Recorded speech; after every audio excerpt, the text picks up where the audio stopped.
नमस्कार, मैं डॉक्टर शिवांगी जायसवाल आज आपके सामने एक बहुत ही महत्वपूर्ण टॉपिक के बारे में चर्चा करने वाली हूँ। उम्मीद करती हूँ आप जहाँ होंगे स्वस्थ होंगे, अपना ख्याल रख रहे होंगे, अपने घर परिवार वालों का ख्याल रख रहे होंगे और इस कोरोना काल में सभी गाइडलाइंस का सावधानीपूर्वक पालन कर रहे होंगे।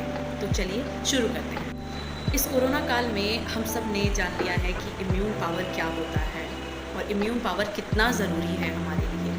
हम सब ये बहुत अच्छी तरीके से जानते हैं और आज अपने इम्यून को, अपने रोग प्रतिरोधक क्षमता को बढ़ाने के लिए हमसे जो हो पा रहा है हम वो कर रहे हैं। आज आप देख रहे होंगे कि आपको सब बताते हैं कि क्या खाइए, योगा करिए, प्राणायाम करिए, एक्सरसाइज करिए, जिम करिए। सभी लोग कर रहे हैं ये, सुबह उठ के अपने शरीर का ध्यान देते हैं और काढ़ा पीते हैं। हम इन सब चीज़ों को अच्छी तरीके से फॉलो करते हैं। तो मैं आज एक ऐसे ही टॉपिक के बारे में आपसे डिस्कस करूँगी जो खाने पीने के साथ साथ, एक्सरसाइज योगा करने के साथ साथ ये भी बहुत ज़रूरी है। वो है पानी। कैसे पीना है, कब पीना है, किसको कितना पीना है, कैसे नहीं पीना है, कितनी मात्रा में पीना है। तो मैं आपको ऐसे ही कुछ जानकारी आज देने वाली हूँ। उम्मीद करती हूँ आपको अच्छा लगेगा। पहला पॉइंट ये है कि हमें कभी भी खड़े होकर पानी नहीं पीना है। Not to drink water in a standing position. आप आराम से, अस्थिर से बैठ के खाना खा सकते हैं। आपके पास खाना खाने का समय है तो आपके पास आराम से बैठ के पानी पीने का समय नहीं है। आप खुद भी ये चीज़ सोच के देखिएगा कि आप खड़े होकर पानी पीते हैं या बैठ के पानी पीते हैं। क्या होगा खड़े होकर पानी पीने से? जो हमारा फ्लूइड है वो इम्बैलेंस हो जाता है। हमारे शरीर में जो फ्लूइड की मात्रा है वो इम्बैलेंस हो जाती है and it lead to accumulate in the joints and further it cause arthritis. आपको बाद में गठिया रोग की शिकायत हो जाती है। बहुत ही कम उम्र में सब गठिया रोग से पीड़ित हैं। बहुत कम उम्र के लोगों को मैंने देखा है। तो पहला पॉइंट हमारा ये है कि हमें कभी भी स्टैंडिंग पोजीशन में पानी नहीं पीना है। हमेशा आराम से, आहिस्ते से बैठ के अस्थिर से पानी पीना चाहिए। दूसरा पॉइंट क्या है? आराम से आप बैठ तो गए पर पीना कैसे है? मैंने बहुत लोगों को देखा है बैठ के भी पीते हैं तो वो बॉटल लेंगे, पूरी बॉटल ऐसे गट गट गट गट करके पी जाते हैं। जानवर कैसे पानी पीते हैं? सिप करके। कुत्ता, बिल्ली, ये लोग चाट के पानी पीते हैं। आप खाना इतनी मात्रा में लेके तो नहीं अपने पेट में डाल लेते हैं, आराम से एक एक और उठा के ही तो खाते हैं। तो आपको पानी भी तो एक एक घूंट ही पीना चाहिए आराम से बैठ के। पहला पॉइंट है कि हमें खड़े होके नहीं पीना।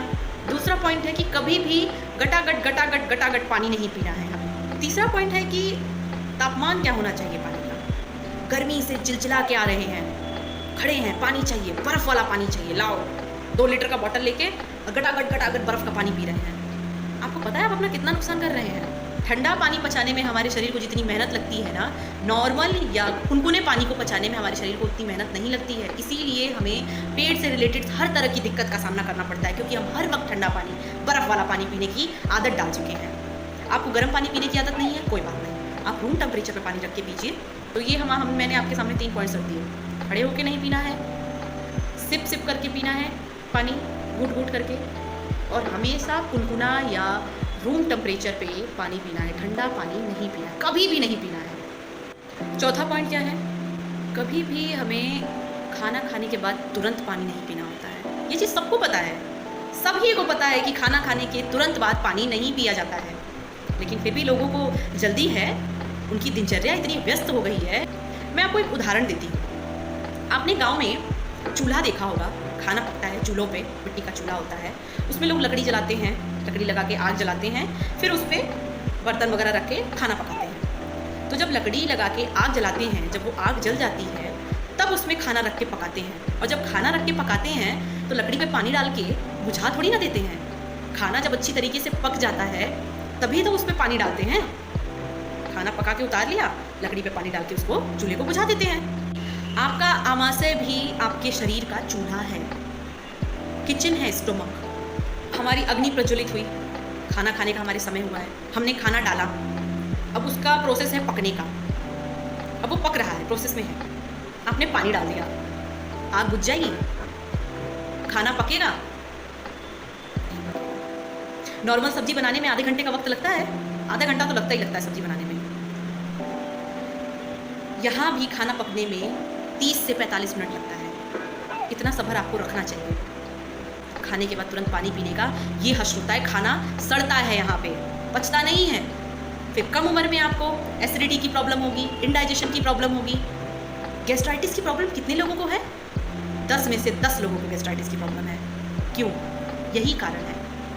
चौथा सबसे महत्वपूर्ण पॉइंट यही है कि आपको खाना खाने के बाद कभी भी तुरंत पानी नहीं पीना है। आप एक घूंट पी सकते हैं, खाने के बीच बीच में आपको इतनी ही प्यास लगती है तो आप खाने के बीच बीच में पानी पी सकते हैं, कोई बात नहीं। लेकिन खाना खाने के पहले या खाना खाने के बाद कभी भी आधे घंटे के अंतराल पे पानी नहीं पीना है।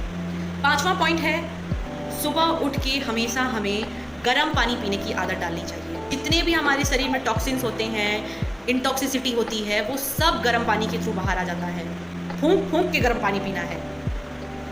छठा पॉइंट क्या है हमारा? एक कॉपर का बॉटल अपने साथ रखिए। कॉपर का रखना है आपको। पहले के लोग तांबे के बर्तन में ही पानी पिया करते थे। फ्रिज की जरूरत नहीं पड़ेगी, क्योंकि वो वैसे ही शीत होता है, शीत प्रकृति का होता है, शीतता प्रदान करता है हमारे शरीर में, इम्यून पावर को बूस्ट करता है।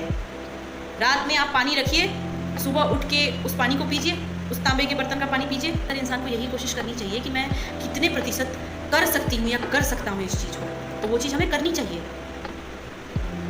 मैंने आज आपके सामने ये 6 पॉइंट रखे हैं। अगर इन चीज़ों का हम बहुत ही शक्ति के साथ पालन करते हैं तो मैं ये चीज़ गारंटी देती हूँ आपको कि आपको किसी भी प्रकार की समय से पहले बीमारी नहीं होगी। अगर वायु ज़रूरी है हमारे शरीर के लिए, जल भी उतना ही ज़रूरी है। मैं उम्मीद करती हूँ कि आज आपको ये मेरी जानकारी अच्छी लगी होगी। मैंने ये सारी जानकारी इकट्ठा करके आपके सामने रखी है, अपना मत रखा है, और ये बहुत इंपॉर्टेंट है। जैसे हमारे जीवन में हवा, भोजन, ये सब ज़रूरी है, पानी भी उतना ही ज़रूरी है। हवा, पानी, भोजन ही सब कुछ है। तो अगर हम इसको सही तरीके से नहीं लेते हैं, फॉलो नहीं करते हैं, तो आगे चल के आपको बहुत सारी मुसीबतों का सामना करना पड़ सकता है। तो मैं उम्मीद करती हूँ आपको अच्छा लगा होगा और आप इस चीज़ को फॉलो करेंगे। तो धन्यवाद, नमस्ते। जहाँ रहिए स्वस्थ रहिए, सबका ख्याल रखिए और चीज़ों को सही तरीके से, सही ढंग से करने की कोशिश करिए। अपने जीवन में स्वस्थता को लाइए, क्योंकि आयुर्वेद का एक ही प्रयोजन है, स्वस्थस्य स्वास्थ्य रक्षणम मातुरस्य विकार प्रशमनम च। स्वस्थ व्यक्ति के स्वास्थ्य की रक्षा करना, फिर आतुर के विकार को दूर करना। तो मैं उम्मीद करती हूँ आप स्वस्थ होंगे और अपने स्वास्थ्य का ख्याल रखेंगे। धन्यवाद।